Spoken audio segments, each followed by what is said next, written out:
오늘의 주요 뉴스입니다. 정부가 사회적 거리두기 격상 여부를 이번 주 금요일 결정하기로 했습니다. YTN 여론조사 결과 국민 10명 가운데 7명은 사회적 거리두기 단계를 강화해야 한다고 생각하는 것으로 나타났습니다.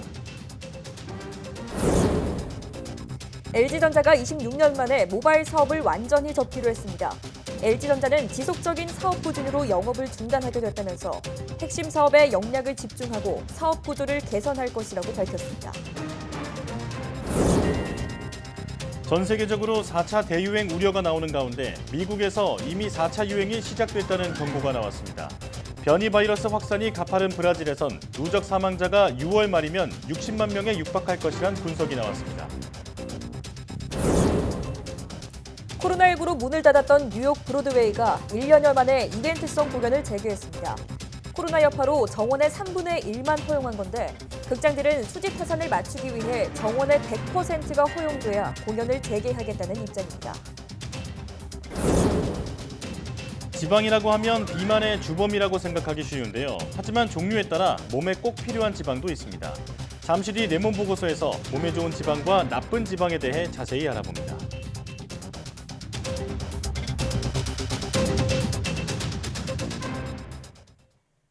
여러분 안녕하십니까? 사이언스 투데이 시작합니다. 코로나19 환자가 연일 500명대로 확산하는 가운데 정부는 사회적 거리두기 격상 여부를 오는 금요일에 결정하기로 했습니다. 중앙재난안전대책본부는 지난 주말부터 400~500명대로 환자가 늘어났다며 600명대로 올라가기 전에 그 이전 수준인 300~400명대로 줄이는 것이 목표라며 이같이 밝혔습니다. 특히 비수도권을 중심으로 유흥주점과 요양시설, 교회 등에서 집단 감염이 계속 발생하고 있다며 개인 감염으로 이어지지 않도록 역학조사로 전파자를 찾아내 격리하는 게 중요한 상황이라고 강조했습니다. 이어 환자 추이를 본 뒤 금요일쯤 다음 주 적용될 거리두기 단계를 결정하고 방역 조치도 강화할지 발표할 계획이라고 전했습니다. 코로나19 확산 우려가 커지는 가운데 국민 10명 중 7명은 사회적 거리두기를 강화해야 한다고 생각하는 것으로 나타났습니다. 대전, 세종, 충청을 제외하고는 모든 권역에서 찬성 의견이 크게 우세했습니다. 구수본 기자입니다. 4차 대유행의 우려가 커지는 가운데 YTN이 전국 만 18세 이상 500명에게 거리두기 강화에 대한 의견을 물었습니다. 응답자의 37.9%는 매우 찬성, 35.3%가 찬성으로 답해 전체 응답자의 73.2%가 거리두기를 강화해야 한다는 의견을 밝혔습니다. 반대 의견은 24.7%로 3배 가까운 차이를 보였습니다. 권역별로 찬성 비율을 살펴보면 강원이 100%로 가장 높았고 광주 전라 지역이 85, 인천 경기 76.1, 서울 76% 등 대부분 권역에서 찬성이 크게 우세했습니다. 다만 대전, 세종, 충청만 찬성 49.9%, 반대 44.2%로 팽팽했습니다. 나이별로는 20대 이하를 제외한 모든 연령대에서 거리두기를 강화하자는 의견이 70%를 넘었고 성별이나 이념 성향별로도 찬성 응답이 우세했는데 특히 남성보다는 여성이, 보수나 중도보다는 진보 성향에서 찬성 비율이 높았습니다. 거리두기 단계가 강화되면 일상생활에서 큰 불편이 따를 수밖에 없습니다. 그런데도 단계 강화에 찬성 의견이 많다는 건 그만큼 현재의 코로나19 확산세에 국민적 우려가 크다는 뜻으로 풀이됩니다. 이번 조사는 전국 만 18세 이상 500명을 대상으로 이미 전화 걸기 RDD 자동응답 방식으로 실시했으며 표본 오차는 95% 신뢰 수준에서 플러스 마이너스 4.4%포인트입니다. 자세한 내용은 중앙선거여론조사심의위원회 또는 리얼미터 홈페이지를 통해 볼 수 있습니다. YTN 구수본입니다. 중소벤처기업부와 중소벤처기업진흥공단이 고용유지를 위해서 대출금리를 1%까지 낮춥니다. 중진공은 2천억 원 규모의 고용유지 플러스 자금을 만들어 1년 동안 고용인원을 줄이지 않으면 대출금리를 연 2.15%에서 1%로 줄여주기로 했습니다. 대상은 코로나19로 어려움을 겪거나 거래처가 도산해서 매출액이 30% 넘게 감소한 중소기업입니다. 신청은 중소벤처기업진흥공단 홈페이지에서 할 수 있습니다.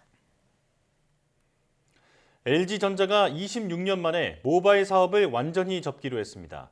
LG전자는 스마트폰 사업을 담당하는 MC 사업 부문의 생산과 판매를 종료한다고 공시했습니다. 또 휴대전화 사업 경쟁 심화와 지속적인 사업 부진으로 영업을 중단하게 됐다면서 내부 자원 효율화를 통해 핵심 사업으로 역량을 집중하고 사업 구조를 개선할 것이라고 설명했습니다. 이어 선택과 집중을 통해 사업 포트폴리오를 개선할 예정이라고 덧붙였습니다. 모바일 사업 철수를 공식 발표한 LG전자가 스마트폰 이용 고객이 불편을 겪지 않도록 하겠다고 밝혔습니다. LG전자는 홈페이지를 통해서 안타까운 소식을 전하게 돼 송구하다며 사후 서비스를 기존과 다름없이 계속할 것이라고 공지했습니다. 또 배터리와 충전기 등의 소모품은 서비스 센터의 보유 기한에 따라 구매 가능하며 다만 케이스와 보호 필름 등은 재고 소진 뒤 추가 지원이 어렵다고 설명했습니다. 코로나19 여파로 금융 소비자들이 비대면 거래를 선호하면서 지난해 인터넷 뱅킹 이용 실적이 크게 늘었습니다. 한국은행은 작년 18개 국내 은행과 우체국의 모바일 뱅킹을 포함한 인터넷 뱅킹의 자금 이체와 대출 신청 금액이 하루 평균 58조 6천억 원으로 2019년보다 20.6% 증가했다고 밝혔습니다. 인터넷 뱅킹 이용 건수도 1,191만 건에서 1,333만 건으로 11.9% 증가했습니다. 대출 서비스의 경우 지난해 인터넷 뱅킹으로 신청된 금액이 하루 평균 4,842억 원으로 2019년에 비해 2.5배에 달했습니다. 인터넷 뱅킹 가운데 모바일 뱅킹만 따로 보면 이용 건수와 금액 증가율이 각각 18.8%, 45.2%에 달했습니다. 문재인 대통령 부부가 식무기를 맞아 화력발전소에서 나무를 심고 2050 탄소 중립 실현을 위한 국민의 참여를 독려했습니다. 문 대통령과 김정숙 여사는 서울 복합 화력발전소에서 열린 제76회 식무길 행사에 참석해서 참고 견뎌낸다는 꽃말을 지닌 회양목을 심으며 코로나19 극복 의지를 다졌습니다. 청와대는 이번 행사 장소가 우리나라 최초 석탄 화력 발전소가 있던 장소라면서 발전 설비는 지하화하고 지상에는 공원을 조성해서 친환경 에너지를 강조하는 의미가 담겼다고 설명했습니다. 직접 들어보시겠습니다. 많은 나라들이 지구온난화를 막기 위해서 이 탄소 같은 온실가스를 줄이기로 합의를 했어요. 우리나라도 2050 탄소 중립을 선언해서 2050년까지 탄소 배출을 제로로 만든다라는 목표를 세웠습니다. 2050년까지 30억 그루의 나무를 더 심어서 더 많은 탄소를 흡수할 계획인데 누가 그 역할을 해야 될까요? 예, 우리 자라나는 어린이들 그리고 또 숲사랑 청소년단이 더 많은 역할을 해야겠죠. 도시에 나무를 더 많이 심어서 도시 숲을 늘려나가는 것이 미세먼지 대책으로도 매우 중요하죠. 앞으로 도시에서도 또 임야에서도 더 많은 나무를 심어서 탄소 중립 목표도 이루고 또 미세먼지도 줄여서 지구도 지키고 또 어린이 여러분도 더 건강하고 행복하게 자라나길 바랍니다. 봄을 맞아 산을 찾는 분들이 늘어나면서 부주의한 불씨 관리로 인한 산불이 잇따르고 있습니다.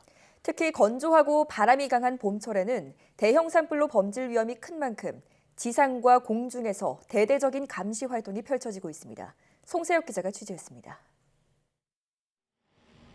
카메라를 단 드론 2대가 산림 위를 분주하게 날아다닙니다. 산속에서 취사행위나 흡연을 하는 등산객이 있는지 단속하는 겁니다. 높이 500m까지 올라 최대 반경 800m를 한눈에 구석구석 감시할 수 있습니다. 산에서 담배를 청소합시다. 드론으로 촬영한 영상과 사진은 증거물로 활용됩니다. 등산로 주요 길목에는 지상 단속 인력이 투입됐습니다. 등산객들이 라이터 같은 화기를 가졌는지 일일이 점검합니다. 이날 물질 소지하고 계십니까? 없어요. 그런 거 없죠. 예, 예. 하나 산불 조심해 주시고, 네. 예, 즐거운 산행 되십시오. 산에서 담배나 불을 피우다가 적발되면 50만 원 이하 과태료가 부과됩니다. 또 실수로 산불을 내면 3년 이하 징역 또는 3천만 원 이하 벌금을 낼 수 있습니다. 무단 입산자 그리고 산림에서 불을 피우는 행위에 대해서 집중 단속할 계획이고 적발자에 대해서는 반드시 과태료를 부과할 계획입니다. 최근 10년간 산불의 절반 이상은 봄철에 집중됐고 산불 원인은 10건 중 3건이 입산자 과실로 가장 많았습니다. 산림당국은 대형 산불 특별대책기간인 18일까지 대대적인 단속을 벌이고 산불을 낸 사람에 대한 추적도 강화하기로 했습니다. YTN 송세혁입니다. 우리나라의 첫 소방 헬기가 문화재가 됐습니다. 문화재청은 1980년 도입된 우리나라 최초의 소방 헬기 까치 2호를 문화재로 등록했습니다. 까치 2호는 2005년 퇴역 시까지 3,000번 이상 출동하며 성수대교 붕괴 사고, 삼풍백화점 붕괴와 같은 대형 사고에서 인명구조 작업과 공중지휘 통제를 담당했습니다. 함께 도입된 까치 1호가 1996년 추락하면서 유일하게 남은 최초의 소방 헬기입니다. 문화재청은 또 1963년 서울 농아학교 교장과 교사들이 수어를 알기 쉽게 한글로 설명한 교재인 수화도 문화재로 등록했습니다. 환경부는 오는 6월 30일까지 전국 7만 2천여 가구를 대상으로 수돗물 먹는 실태를 조사한다고 밝혔습니다. 이번 조사로 환경부는 수돗물 음용 현황을 파악하고 수돗물에 대한 인식과 만족도를 분석해서 정책에 반영할 기초 자료로 쓸 예정입니다. 조사 대상은 전국 지방자치단체 161곳에 있는 7만 2,460가구로 조사 내용은 수돗물 음용 현황, 정책 만족도 등 40여 개 항목으로 이루어졌습니다. 실태 조사 결과는 올해 하반기에 공개되고 이후 조사는 앞으로 3년마다 전국적으로 시행됩니다.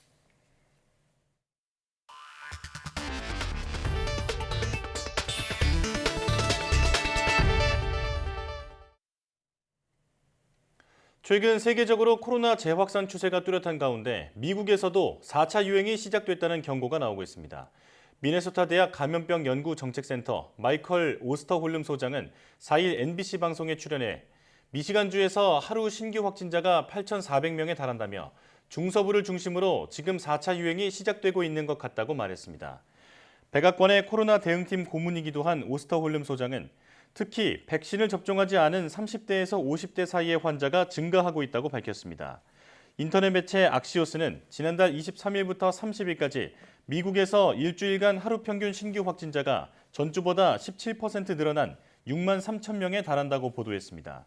일주일 평균 신규 확진자 수는 미시간과 뉴욕 등 25개 주에서 증가세를 보였고 감소세를 보인 곳은 5개 주에 그쳤습니다. 프랑스에서 코로나19 확진자가 하루 4만 명을 넘으면서 세 번째 전국 봉쇄령이 들어갔지만 휴일을 맞은 파리 센강 주변은 인산인해를 이뤘습니다. 러시아도 대규모 마라톤 대회가 열려 방역 당국을 긴장시켰는데요. 우리 국민의 방역 수칙 준수와는 많은 차이를 보이고 있습니다. 최문석 기자입니다. 프랑스는 지난해 3월과 10월에 이어 주말부터 세 번째로 전국 봉쇄령이 내려졌습니다. 최소 4주 동안 지역 간 이동이 제한되고 학교 문까지 닫을 정도로 강력한 조치입니다. 그런데도 휴일 파리의 센강 주변은 인산인해를 이뤘습니다. Pour prendre l'air, profiter du soleil, parce qu'on n'est pas des hamsters, on n'est pas des rats, on n'a pas à se cacher dans des trous. 마스크 쓰기라는 기본 수칙도 지키지 않은 시민들이 곳곳에서 눈에 띕니다. Également sur le nez, monsieur. 금지 구역에서 술을 마시다 벌금을 물기도 합니다. Souvent on met personne sur les quais, ou enfin je vois pas qu'il y ait plus mal de boire une bière que de parler sur les quais en fait. C'est comme ça. On n'a pas le choix. 일요일 러시아 모스크바에서는 봄의 시작을 알리는 마라톤 대회가 열렸습니다. 5천 명 이상이 참석했습니다. 코로나 이전 때보다 더 많은 사람이 참석했습니다. 마스크는 착용하지 않았습니다. Первый официальный забег, пандемия, но мы занимаемся спортом, я верю, что наш иммунитет поборет все болезни. 러시아는 일요일 하루만 8,800여 명의 코로나19 확진자가 나왔습니다. 지금까지 코로나19로 숨진 사람은 22만 5천여 명이 넘습니다. YTN 최문석입니다.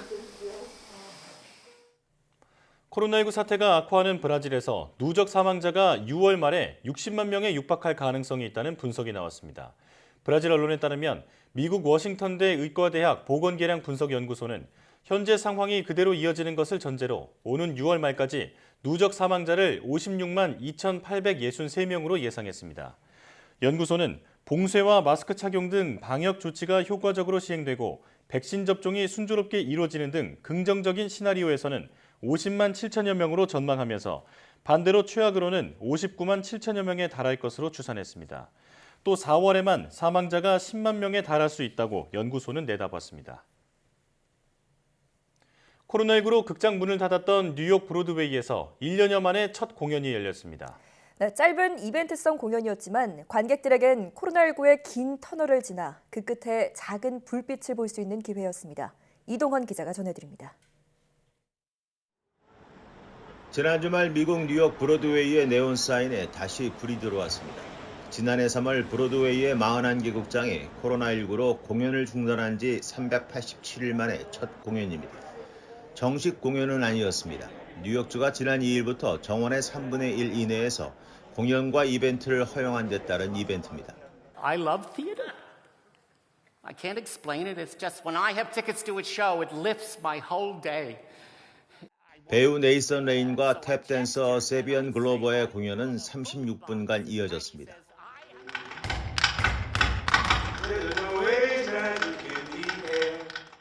짧은 공연이었지만 브로드웨이를 기다렸던 이들에겐 남다른 감회를 줬습니다. It made me very emotional. I'm an actor myself, so it's been over a year since I've been on stage, and just to sit down in a theater was just astonishing. It felt really good. 1,700석 규모의 극장의 관객 수는 150명이었습니다. 관객 모두 코로나19 백신 접종을 마쳤다는 증명서나 음성 판정을 받았다는 확인서를 제시했습니다. 브로드웨이 극장들은 정원의 33%만으로는 수지를 맞추기 힘들다며 정원의 100%가 허용되기 전까지는 공연을 재개하지 않겠다는 입장입니다. We've been waiting a year for this moment to open these doors and welcome these people back in and have artists creating on our stages. This is the beginning of coming home. 이날 공연은 재개장을 앞둔 맛보기였지만 머지않아 브로드웨이가 다시 시작한다는 희망을 사람들에게 전해줬습니다. YTN 이동원입니다. 프란치스코 교황이 부활절을 맞아 코로나19 사태에 대응하기 위한 국제사회의 연대와 빈국에 대한 배려를 다시 한번 강조했습니다. 교황은 부활절인 4일 전 세계에 발표한 부활절 메시지를 통해서 1년여가 지났음에도 여전히 맹위를 떨치는 코로나19 사태를 언급하며 이같이 호소했습니다. 교황은 특히 전 세계적인 관심사인 백신 이슈를 언급하며 국제사회가 책임의식을 갖고 공급 지원 문제를 극복하는 한편 빈국들도 충분한 백신을 받을 수 있도록 헌신해달라고 당부했습니다. 또 바이러스 사태로 사회 경제적 위기가 심화하는 가운데 무력 분쟁이 멈추지 않고 오히려 군사력이 강화되는 현실에 부끄러운 일이라며 준엄하게 비판했습니다. 최근 미국에서 한인을 포함한 아시아계 사람들을 향한 폭력 행위가 빈발하고 있습니다.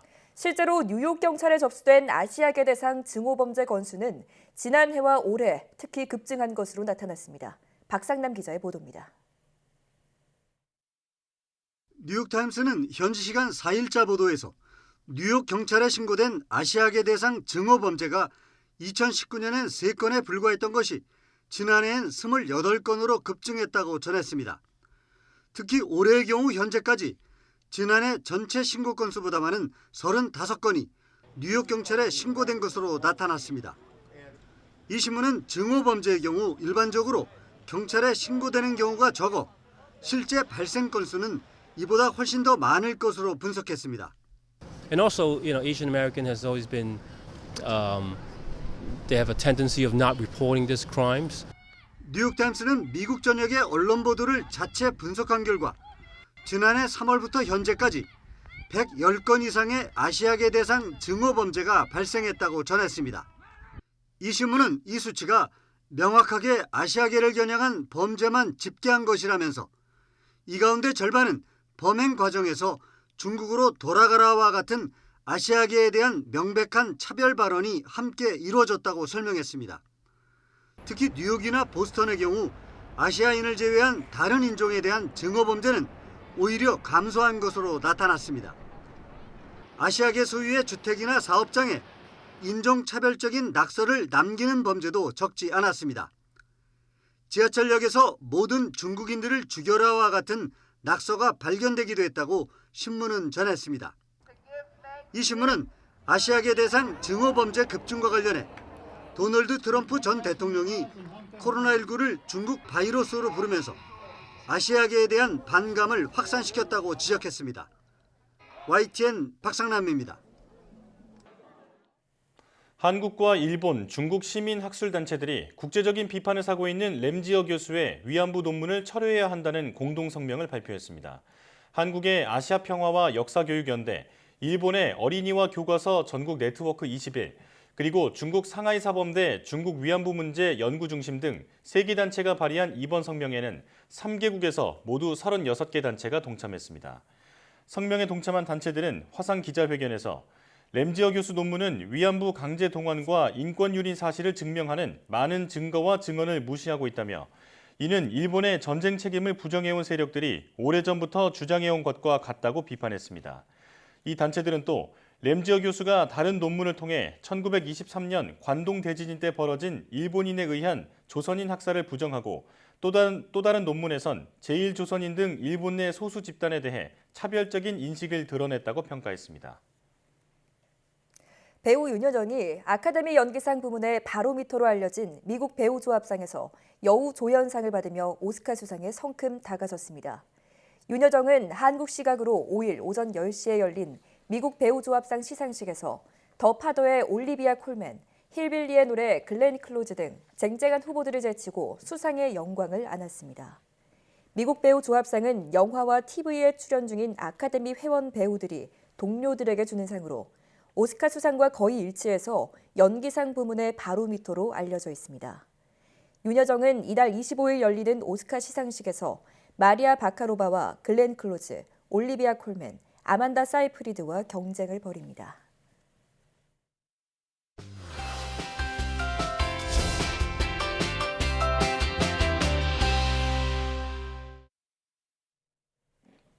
고양이가 식사를 거부하거나 입냄새가 심하게 난다면 구내염을 의심해봐야 합니다. 흔한 질병 같지만 완치가 쉽지 않아 무엇보다 예방이 중요하다고 하는데요. 네, 오늘 슬기로운 펫생활에서는 고양이 구내염 예방과 치료법에 대해 알아보겠습니다. 지금 바로 화면으로 만나보시죠.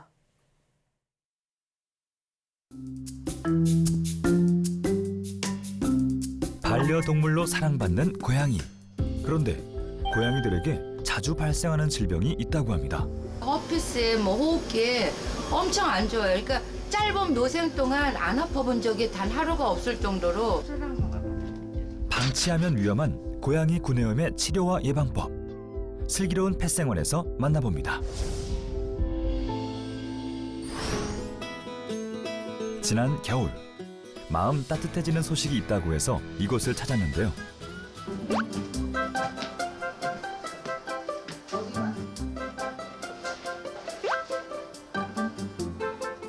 요리 보고 조리 봐도 사랑스러운 고양이들이 가득한 이곳. 이곳은 길 위에 작고 소중한 생명을 지켜주는 유기묘 보호소입니다. 고양이가 엄청나게 많네요? 네, 많아요. 고양이 얼마나 다니는 병원에 있는 아이까지 한 90아이? 90여 마리 고양이의 엄마이자 보호소 소장인 김은희 씨입니다. 금순아, 일로 와. 금순아, 일로 와. 일로 와. 우리 애기들 일로 와. 우리 블랑이.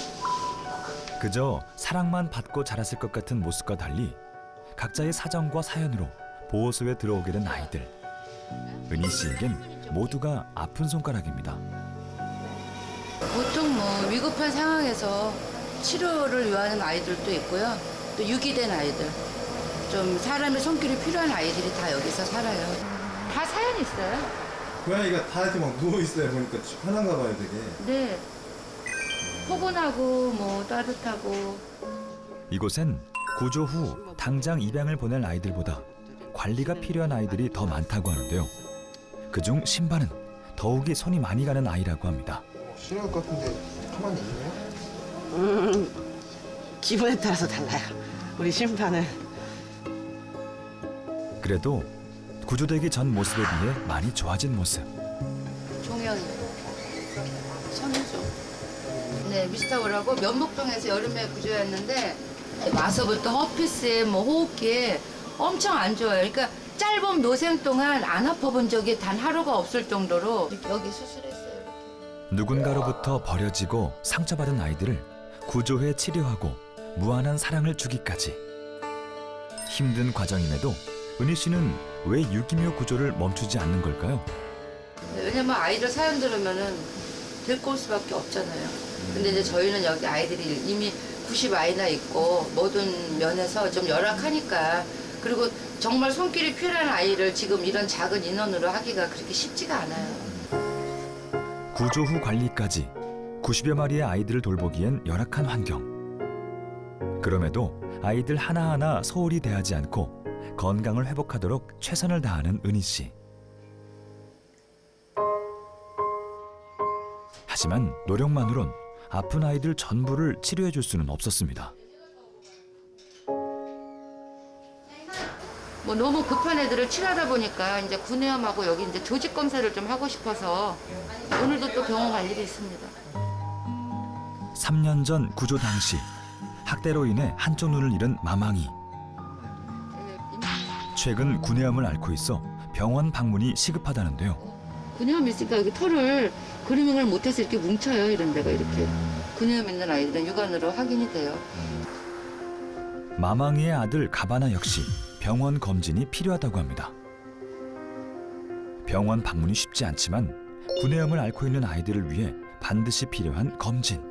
저희 센터를 입소를 했는데 좀 전문적인 병원에서 어디가 뭐 이빨이 문제인지 잇몸이 문제인지 혀가 문제인지 아니면 마망이는 거기 나와 있는 종양이 문제인지 아니면 또 어렸을 때 그 학대당했을 때 돌아간 턱 때문에 그런 건지 그런 정확한 것을 좀 알고 싶어요. 보호소의 안타까운 사연을 듣고 도움의 손길을 내민 병원이 있어 방문했습니다. 과연 아이들은 어떤 상태일까요? 먼저 상담을 통해 고양이 전문의 이기종 수의사가 아이들의 상태를 파악해봅니다. 아이들에게 보여지는 구강질환, 도대체 왜 그러는 걸까요? 유기묘들 같은 경우는 구내염과 호흡기 바이러스가 되게 문제라고 얘기를 해주고 싶습니다. 호흡기 바이러스나 구내염과 식습관이 동반되면서 입에서 냄새가 나거나 그리고 뭐 더 심해지면 구내염이 진행되는 것에 따른 염증에 의해서 침을 흘리고 밥을 못 먹는 애들이 많이 있는 것 같습니다. 정확한 몸 상태를 파악하기 위해 마망이와 가바나가 검사실로 옮겨지는데요. 네. 그래. 아이고 겁나라. 가장 기본적인 혈액 검사를 시작으로 신체 검사 등 현재 건강 상태를 알 수 있는 다양한 검사들이 진행됐습니다. 고양이가 조금 더 이 가축화가 덜 돼 있기 때문에 집에서는 순하지만 병원에 오면 이런 환경에 익숙하지 않아서 자기를 해야 하는지 알고 많이 흥분을 하게 됩니다. 오케이. 아이고 입냄새가 많이 나는구나. 우리 마망이 놀랬구나. 밭을 좀 준비해줘봐. 흥분이 많이 된 상태이기 때문에 되게 진정도 되고 통증도 좀 완화할 수 있는 약입니다. 이번엔 마망이를 괴롭혀온 구강 내 종괴의 정체를 알아볼 시간입니다. 정확한 진단을 위해 정밀하게 알아볼 수 있는 CT 검사를 실시하는데요.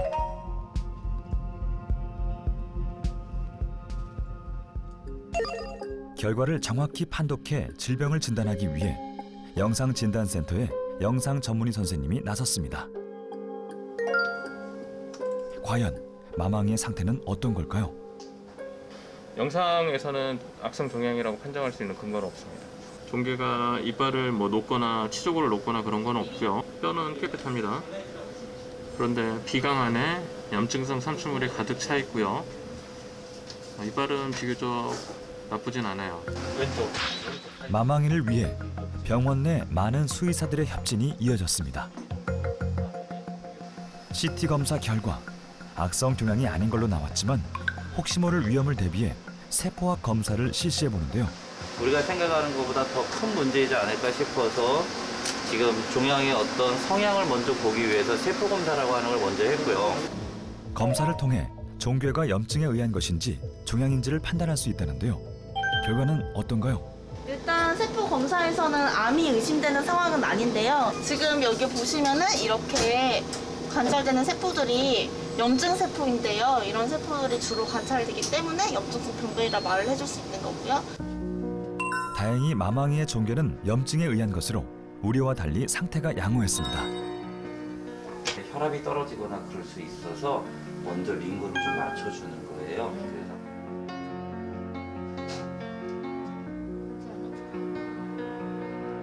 이제야 은희 씨의 마음이 한결 놓이는데요. 과연 마망이의 아들인 가바나의 구강 건강은 어떤 상태일까요? 우리 가바나는 마망이 애기예요. 네. 근데 나이가 2살인데 아마 감염이나 이런 것 때문에 글로불린 수치만 올라가 있지만 다른 장기가 나쁘지 않으니까 스케일링 잘해주기를 부탁드리겠습니다. 네, 알겠습니다. 가바나의 경우 치과 전문의 한광일 수의사와의 협진을 통해 스케일링을 결정했는데요. 마취 후 드디어 스케일링이 시작됐습니다. 그런데 가바나의 입속이 심상치 않아 보입니다. 한광일 수의사 역시 상태가 좋지 않음을 느꼈는데요. 그 이빨은 뽑아야 되겠죠? 네, 심하고요. 네, 잇몸도 다 부었고. 치주염도 심하네. 심하고 맨 앞에 거 빼고는 뒤쪽은 다 해야 될 것 같습니다. 구내염은 물론 치아가 녹아내리는 치아 흡수성 병변까지 앓고 있었던 가바나. 치아 흡수성 병변의 치료는 통증을 감소시키고 구강 기능을 유지하기 위해 발치가 가장 효과적인 방법이라고 합니다. 가바나의 경우 어느 정도 발치를 해야 하는 걸까요?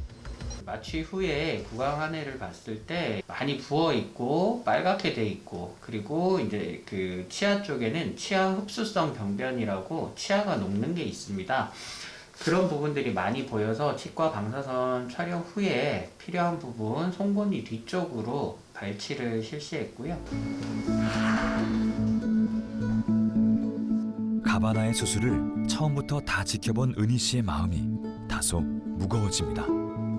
병원을 자주 다녀야 되겠네요. 더 가서 검사도 하고 항상 이렇게 더 살펴봐야 되겠어요. 근데 고양이 입 안을 보기가 참 힘들거든요. 파악하기 어려운 고양이 구강 질환. 예방할 수 있는 방법은 없을까요? 그 고양이들이 특히 양치질을 잘 못합니다. 그래서 양치질을 잘 못하니 구강 위생 상태가 떨어지게 되고, 또 정기적인 구강 관리를 하러 내원을 사람처럼 해주시면 좋은데, 아플 때가 아니면 아직은 한국에서 일반적으로 내원을 하지 않기 때문에 다른 아픈 증상이 없더라도 1년에 한 번씩 내원하셔서 구강 체크를 받으시고 치석이나 어떤 병변이 있으면 조치를 해주시면 훨씬 더 건강한 치아를 오래 갖고 살 수 있을 것으로 보입니다. 마망이와 가바나는 병원에서 건강을 회복한 후 무사히 퇴원했다고 하는데요. 전보다 밝은 모습을 볼 수 있어 참 다행입니다.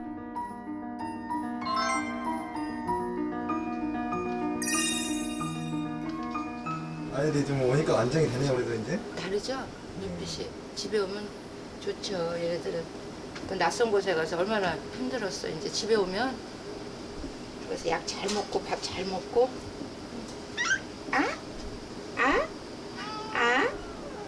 레이, 엄마 아들 레이. 네가 엄마 운명을 바꿔놨지? 우리 레이 만나고, 우리 레이 만나고 일로 와. 레이. 고양이 엄마 은희 씨가 꼭 당부하고 싶은 말이 있다고 합니다. 우리 애기들 아프지 않게 건강하게 수명대로 살자. 응? 아프지 말고. 응? 아프지 말고. 사랑한다면 책임을 끝까지 져달라고요. 사랑은 책임이 따르는 거니까. 그냥 어렸을 때 조그맣고 예쁘고 귀엽다고 데려온 게 아니고, 얘네들은 우리가 15년, 20년 같이 살 수 있는 아이들이니까 끝까지 아프고 병들고 또 하다 보면 돈도 많이 들어요. 그래도 내 가족이니까 끝까지 포기하지 마시고 끝까지 같이 함께 한다는 마음으로, 가족으로. 사랑은 사랑한다, 이쁘다가 아니라 책임이 없는 그런 거는 안 했으면 좋겠어요. 이처럼 사랑스러운 아이들이 더 이상 버려지는 아픔을 겪지 않도록 생명을 소중히 여기는 따뜻한 사회가 되길 바라봅니다.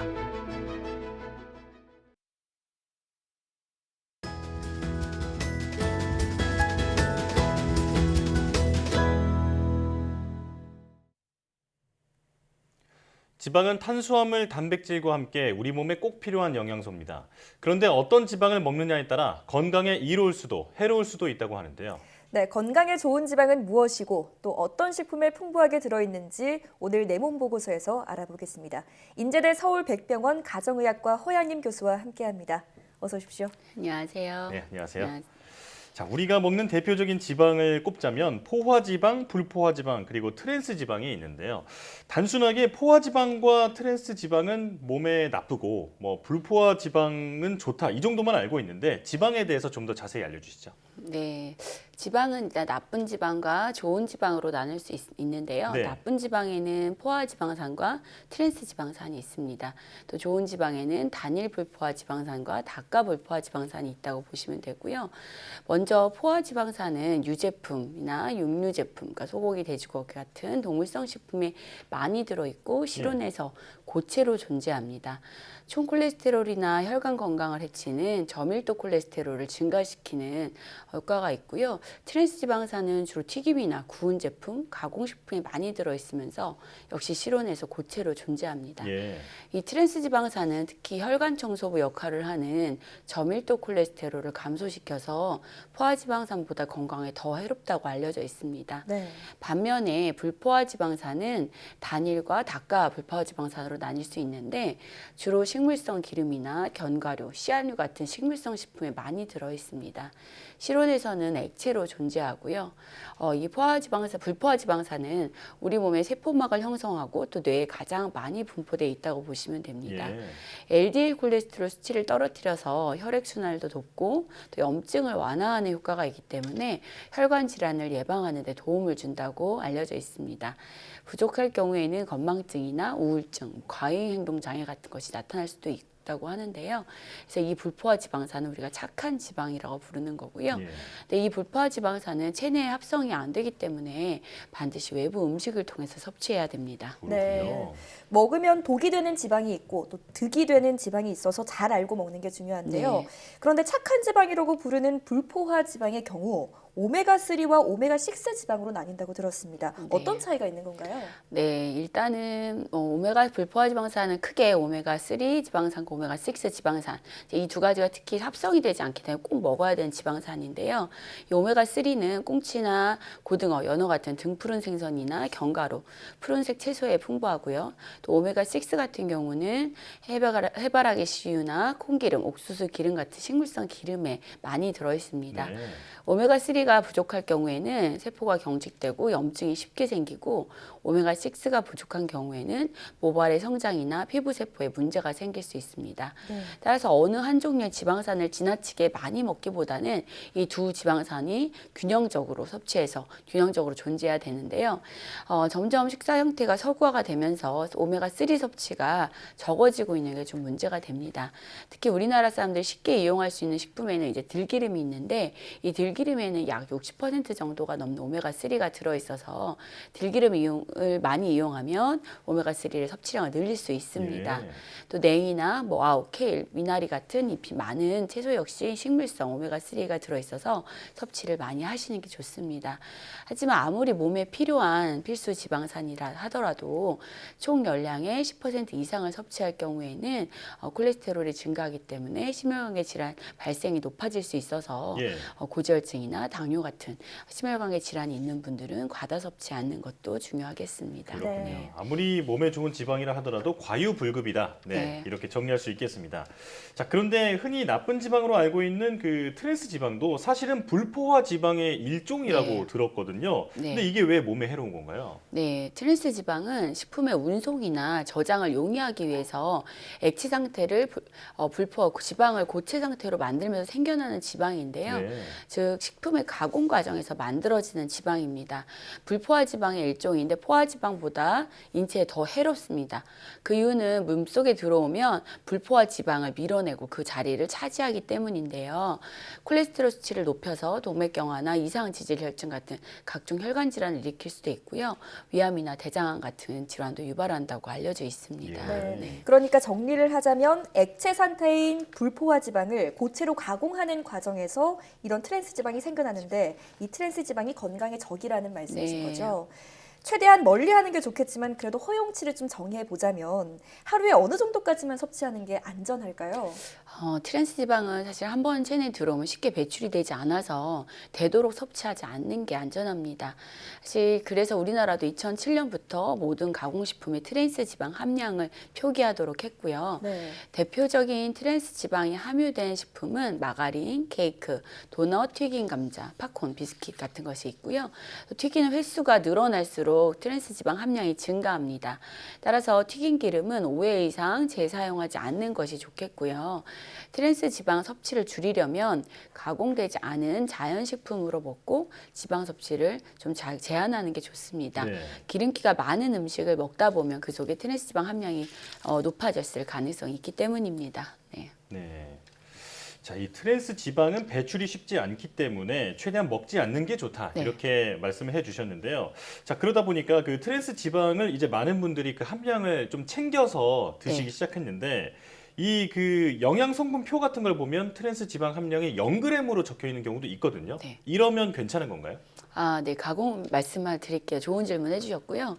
가공식품 포장지에 의무적으로 트랜스 지방 함유량을 표기하도록 되어 있지만 함유량이 0g으로 적혀 있었다고 해서 안심해서는 안 됩니다. 국내 영양정보 표시 기준에 따르면 1회 제공량의 트랜스 지방 함량이 0.2g이면 0으로 표시할 수 있기 때문입니다. 트랜스 지방이 적은 식품이라도 여러 개를 먹게 되면 세계보건기구의 하루 섭취 허용량인 2.2g을 넘길 수 있습니다. 저도 트랜스 지방 0g이라는 그 포장 문구를 보고 이건 좀 많이 먹어도 되겠구나 이렇게 안심하곤 했는데 앞으로는 좀 주의를 해야겠습니다. 그렇다면 몸에 해로운 지방 대신 좋은 지방을 섭취하기 위해서는 어떤 식품을 선택을 해야 할까요? 첫 번째로는 육류 대신에 불포화 지방산이 풍부한 생선을 섭취하는 게 좋습니다. 돼지고기, 소고기 등의 붉은색 육류는 포화 지방의 함량이 높은 반면에 생선에는 나쁜 콜레스테롤의 농도를 감소시키는 오메가3 지방산이 풍부하기 때문인데요. 육류의 섭취는 줄이고 연어나 고등어, 정어리 같이 등푸른 생선을 일주일에 4도막 이상 섭취할 것을 권장하고 있습니다. 두 번째로는 마가린과 버터의 사용을 줄이고 식물성 기름을 적당량 사용하는 것이 좋습니다. 마가린과 버터는 포화 지방산 및 트랜스 지방산을 많이 함유하고 있습니다. 반면에 식물성 기름에는 심혈관 혈관에 도움이 되는 불포화 지방산이 많이 함유되어 있기 때문인데요. 하지만 식물성 기름을 잘못 사용했을 때에는 연기가 나고 또 발화점 이상에서 유독물질이 생성할 수 있기 때문에 이를 방지하기 위해서는 조리 용도에 따른 적절한 식물성 기름을 선택하는 것도 중요합니다. 예를 좀 들어드리면 오븐에 구울 때는 높은 온도에서 비교적 안정적인 카놀라 오일을 사용하는 게 좋겠고요. 음식을 볶을 때는 버터 대신에 퓨어 올리브 오일을 사용하는 게 좋습니다. 셋째, 간식으로는 가공식품보다는 견과류를 드시는 게 좋겠습니다. 견과류는 지방 함량이 높지만 대부분이 건강에 좋은 불포화 지방산으로 구성되어 있습니다. 따라서 포화 지방산과 트랜스 지방산이 많은 가공식품 대신에 하루에 한 줌이라면 땅콩은 한 30개, 아몬드는 한 20개, 그래서 25개, 호두는 한 6알 정도 되는데요. 그런 양의 견과류를 섭취하는 것이 바람직하겠습니다. 이 바람직한 그 지방 섭취법에 대해서 말씀을 해주셨는데 추가적으로 질문을 하나 더 드릴게요. 그 요즘에 다이어트를 하는 분들 중에서 지방을 과다하게 섭취를 하는 어떤 그런 고지방 다이어트 하시는 분들이 있잖아요. 이런 게 건강에 괜찮은 건가요? 고지방 다이어트라고 하면 이제 보통 뭐 삼겹살만 구워 드시거나 방탄커피에서 커피에 버터를 넣어서 드시는 분들이 많은데 사실 고지방 다이어트를 할 때는 다른 음식량을 많이 먹게 되지 않아 식단이 줄고 또 케톤산이라고 하는 우리 근육 지방을 태울 수 있다고 해서 사용을 하게 되는데 사실 이 고지방 다이어트를 하신 분들 중에 아까 말씀드렸던 그 포화지방이 많이 들어있는 음식들을 위주로 하는 거라서 사실 외래 환자들을 뵀을 때 콜레스테롤 수치가 많이 높아져서 오는 경우를 많이 봤고요.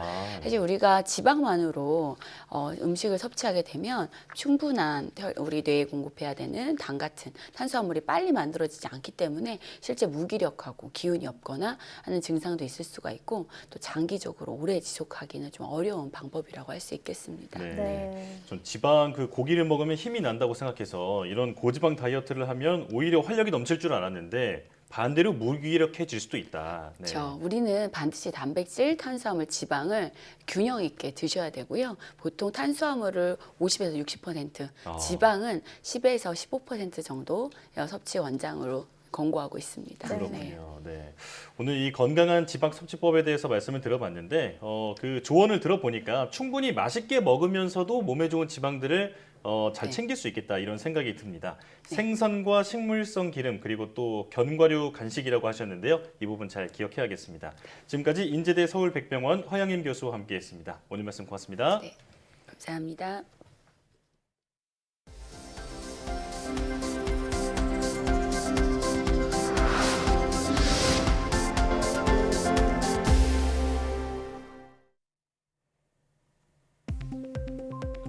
코로나19 유행으로 마스크 착용과 손 씻기 등 생활 방역이 자리 잡으면서 독감 등 호흡기 질환 입원율이 절반 이상 떨어진 것으로 나타났습니다. 삼성서울병원 허경민 교수 등 공동연구팀이 국민건강보험 자료를 활용해 코로나19 유행 전후를 비교한 결과 폐렴으로 인한 입원율은 지난 4년 같은 기간 평균보다 53%, 독감 입원율은 80%가량 감소했습니다. 또 만성폐쇄성 폐질환 입원율은 42%, 천식 역시 52% 줄었습니다. 비만과 관계없이 다낭성 난소증후군을 앓으면 당뇨 발생 위험이 2배 이상 커지는 것으로 나타났습니다. 고대 안암병원 박현태, 류기진 교수팀은 15세에서 44세 여성 6,811명을 10년 동안 분석한 결과 다낭성 난소증후군 여성은 일반 여성보다 제2형 당뇨병의 발병 위험이 2.6배 증가한다고 밝혔습니다. 연구팀은 이번 연구 결과가 질량지수나 가족력, 콜레스테롤 수치 등과는 유의미한 관계가 나타나지는 않았지만 다낭성 난소증후군 환자의 특징을 이해하는 데 도움이 될 것이라고 설명했습니다. 우울증이나 조울증 등 기분장애로 진료를 받은 환자가 지난해 100만 명을 넘은 것으로 나타났습니다. 국민건강보험공단이 발표한 2016년부터 2020년 기분장애 질환 건강보험 진료 현황을 살펴보면 기분장애로 진료받은 사람은 매년 6.9%씩 늘어 지난해 101만 6천여 명인 것으로 조사됐습니다. 기분장애 진료 인원은 여성이 67만 1천여 명으로 66%를 차지해 남성의 2배였으며 연령대는 20대가 16%로 가장 많았습니다. 국내 연구진이 급성호흡기 감염병을 일으키는 유전자를 30분 이내에 진단할 수 있는 현장형 PCR 기술을 세계 최초로 개발했습니다. 한국재료연구원과 삼성서울병원 연구팀은 분자의 광신호를 수백 배 증폭시킬 수 있는 3차원 금 나누기판에 PCR 기술을 접목해서 37도의 상온 유지만으로 30분 이내에 호흡기 감염 병원체 8종을 검출하는 데 성공했다고 밝혔습니다. 연구진은 코로나19 바이러스 감염자에 대한 대규모 임상시험을 통해 신뢰성을 확인한 뒤 식약처에 인허가를 진행할 예정입니다. 168개 정부 연구개발 사업의 완성도를 높이기 위한 컨설팅이 추진됩니다. 과학기술정보통신부는 20개 정부 부처의 올해 R&D 사업 가운데 300억 원 이하 규모의 신규 사업을 대상으로 찾아가는 기획 컨설팅을 시행한다고 밝혔습니다. 컨설팅 자문단은 과학기술자문회의 전문위원 중심으로 구성되며 이달 중순부터 부처별로 컨설팅이 진행됩니다.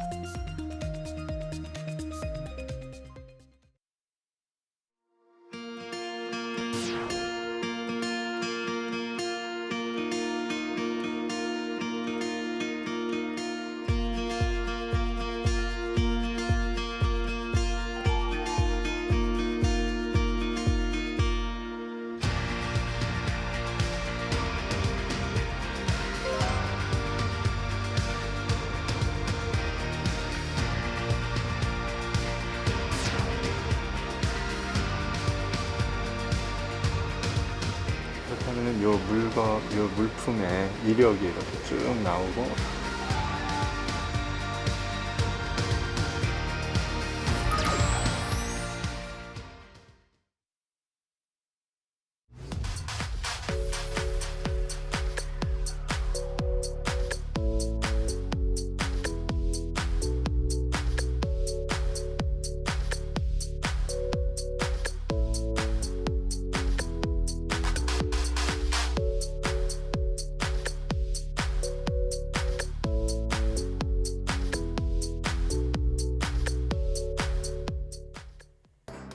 YTN 사이언스 휴먼 다큐 브라보 K 사이언티스트에서 대한민국 미래 과학기술을 빛낼 창의적인 리더 연구자 특집을 준비했습니다. 첫 번째 주인공 인쇄전자 기술로 사물 인터넷 세상을 여는 조규진 박사를 만나봅니다. 사이언스 투데이 마칩니다. 함께해 주신 여러분 고맙습니다.